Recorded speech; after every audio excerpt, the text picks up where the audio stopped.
De l'action mécanique à la force. Le mouvement d'un objet est provoqué par une action appelée action mécanique. Une action mécanique est toujours exercée par un objet appelé l'auteur sur un autre objet appelé le receveur. Une action mécanique a pour effet de mettre en mouvement un objet, mais aussi de modifier le mouvement d'un objet, que ce soit la trajectoire ou la vitesse, et enfin de déformer l'objet. Il existe différents types d'actions mécaniques. Les actions mécaniques à distance. Dans ce cas, il n'y a pas de contact entre l'auteur et le receveur. Il existe des actions mécaniques de contact. Dans ce cas, il existe un contact entre l'auteur et le receveur. Ces actions de contact peuvent être localisées au point de contact ou réparties sur toute la surface ou le volume de l'objet. Lorsque deux objets exercent une action mécanique l'un sur l'autre, on dit qu'ils sont en interaction. Le mouvement de la Terre est dû à l'action attractive à distance exercée par le Soleil. Mais la Terre exerce aussi une attraction sur le Soleil.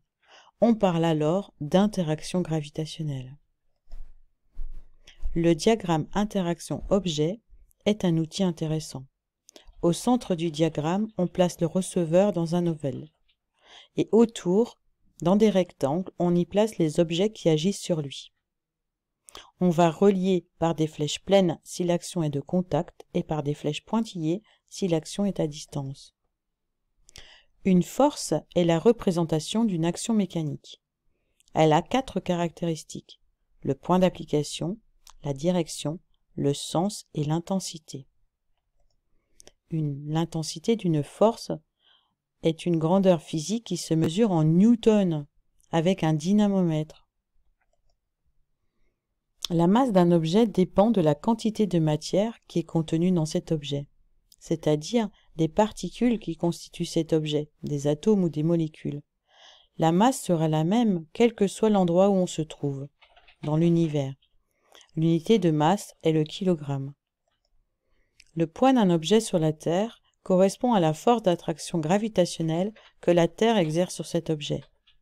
Le poids est dirigé selon la verticale du lieu et vers le bas. Il se note P et se mesure en newtons. Le poids varie donc selon le lieu où on se trouve, sur la Terre ou sur la Lune.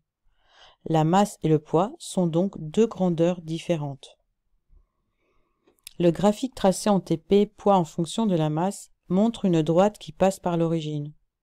La masse et le poids sont donc deux grandeurs proportionnelles. La constante de proportionnalité est appelée intensité de pesanteur et notée G.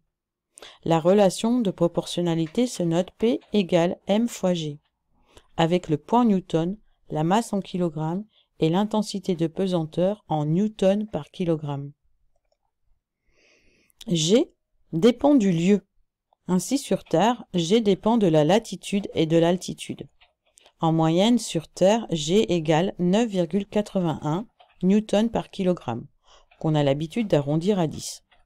Sur la Lune, G égale 1,6 newtons par kilogramme.